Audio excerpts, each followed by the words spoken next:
Magandang ika-anim na gabi po sa inyong lahat.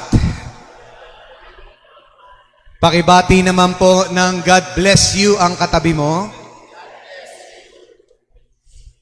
Pakibati po ang ating Panginoon ng masigabong palakpakan.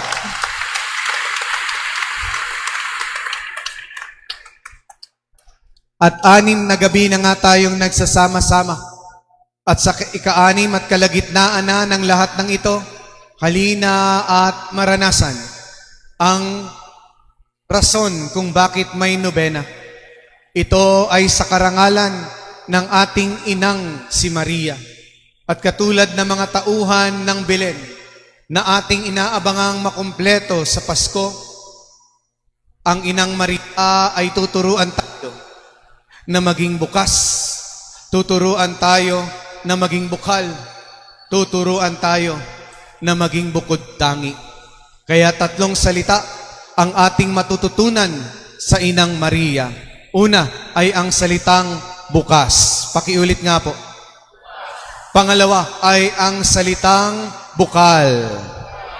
Panghuli ay ang salitang bukod tangi. Sabihin mo sa katabi mo, buksan mo ang mata mo. Yan. Ang simbang gabi ay masaya dahil bukas para sa iyo ang simbahan. Amen. Palakpakan natin ang pagbubukas ng simbahan. Sa buong taon, ito lang po ang mga alating oras na bukas ang simbahan upang iparating sa iyo na naging bukas ang Diyos. Maging bukas ka din sa mga iba't ibang pagkakataon. Huwag mong isarado ang lahat.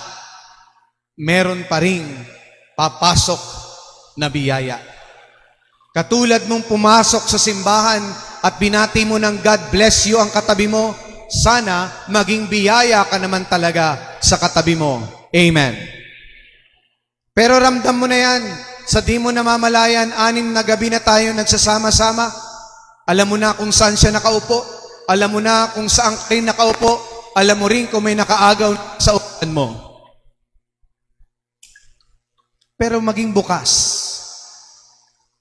Katulad ng inang Maria at nandoon ang aspeto ng pagpapakumbaba.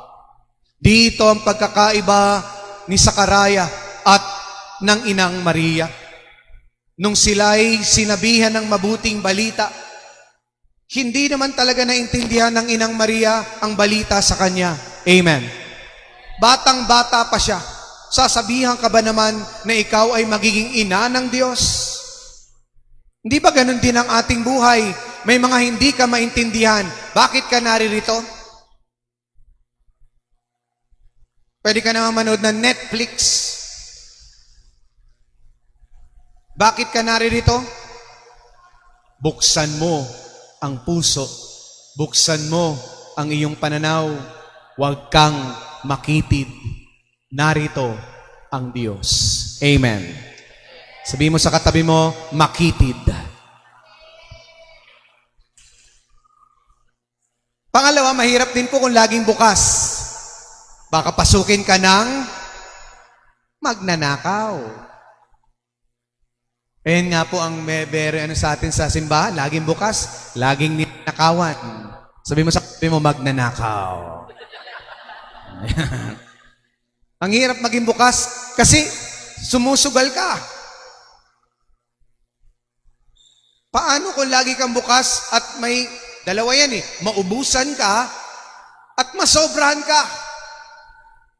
Nakakapagod din. Alamin mo kung saan nang gagaling. At yun tingin ko ang natanto. Yun ang sigurado akong nakuha ng inang Maria. Pinanggagalingan at may panibagong plano ang Diyos. Nakadaan na po ba kayo sa pupunta po ako sa pier kasi may nagpamisa po sa isang opisina doon. Tapos, ang alam ko lang po talaga, Skyway. Pero tinuturo ako ni Waze, parang Skyway. Parang, di ko po nga ang pangalan nun Sa Espanya, tapos kumanan kami. Tapos, maliit na daanan, Umakyat kami, tapos boom! Ang laki. Parang skyway na mas malaki. Hindi ko alam kung ano tawag eh. Parang malaking skyway. Tapos dire-diretso po yan. Dire-diretso hanggang daanan mo na, hanggang Tondo. Dire-diretso na hanggang pier. Bukas na bukas. Kaso, pagbaba mo ng pier, ayun na. Makikipagsapalaran ka. Pero makikita mo, may mga ginagawa pa. Hindi pa bukas. May mga kapatid din tayong hindi pa bukas. Amen. Pero hindi ibig sabihin, tapos na. May bukas pa. Amen. Huwag kang mawawala ng pag-asa. Maria, huwag kang matakot. Kinalulugdan ka ng Diyos. At makikita mo na bubukal ang lahat. Dalawang ibig sabihin ng salitang bukal. Sabihin mo sa katabi mo, bukal. Yan. Huwag mong baliktarin. Sensya na kuya ha. Oo. Lahat pala nagpagupit din ako. Bukal ako dati. Una, ibig sabihin nun, bukal. May pinanggagalingan. Spring. Walang hanggan. Pag nakita mo ang bukal ng tubig, lagyan mo na ng gripo. Lagyan mo na ng balon. May pinanggagalingan. At ang isa pang napakaganda, kapag nadiskubre mo ang walang hanggan, na ikaw yon, kasama ka, maging bukal din sana ang loob mo. Maging malaya ka na. Bukal ang kalooban. Tanungin mo nga ang katabi mo, napipilitan ka ba? Hindi oh. Mukha bang napilitan niyang katabi mo? Inaantok lang, pero malayang pumunta dito. Amen. At yun ang Inang Maria para sa atin. Naging bukal, naging malaya. Dahil nadiskubre niya ang daming dadaloy na biyaya sa kanya upang palakasin siya. Pamilya, kaibigan, kahit mga kaaway mo, bukal din yun ng pagbabago para magtiis ka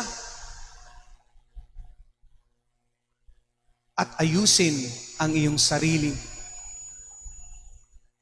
Papasalamat po ako sa Diyos dahil medyo bumabalik na po ang boses ko. Papasalamat po ako sa inyo, sa inyong panalangin. Pinagdasal niyo po ba ako?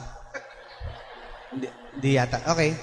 Pero alam niyo po, tuwan-tuwa ako kasi nung nawawala na po yung boses ko, ang daming nagpadala ng iba't ibang klaseng salabat. Luya. Luya na may honey. Luya na honey na hindi ko alam kung anong lasa. Nung inamoy ko, amoy tinola na nga po, lagyan ko na lang ng manok eh. Ininom ko po, lahat ng binigay sa akin, may juice. Ininom ko po lahat. Taas na siguro ng sugar ko ngayon. Pero nadama ko eh. Alam nilang maganda yung boses ko?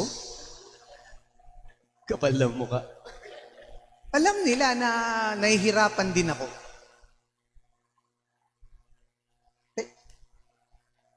Kaya kahit anong mangyari ilalaban ko tong piyok kong ito eh.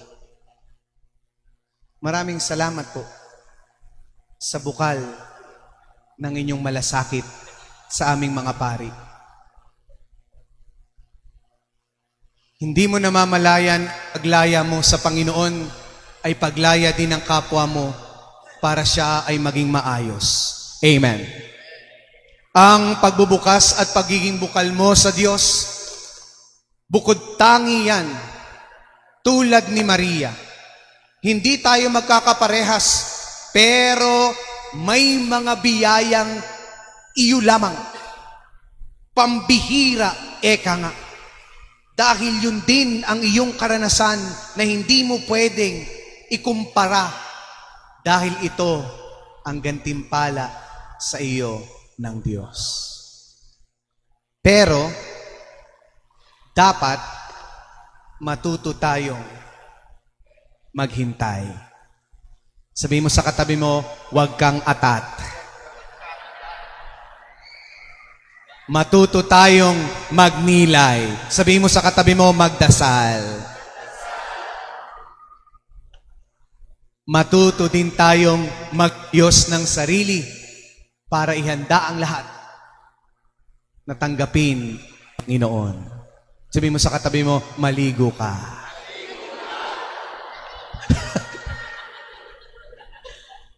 Yung iba po naka-face mask, ewan ko kung bakit Siguro dahil hindi naliligo yung katabi nila. Mga minamahal, dito gumaganda ang ating pananampalataya. Sa iisang Diyos na mahal tayo, may paraan siya para ikaw ay pagbigyan. Tayo ay dadaluyan ng bukal ng kanyang biyaya. Pero napakaganda kung papaano ito magpaparaya. Magkaiba. Pero totoo. Magkakasama. Pero ang ganda dahil may paraan kung paano. Ang lahat ay tutungo sa simpleng sabsaban. 4 na araw na lang ang ating hinihintay. Halina, tulad ni Maria, manabik, sumunod ng tunay. Pakisabi sa katabi mo, nakaka-6 na tayo. Bukas, bukal, bukod tangi. Pakiulit nga po. Palakpakan mo ang Panginoon.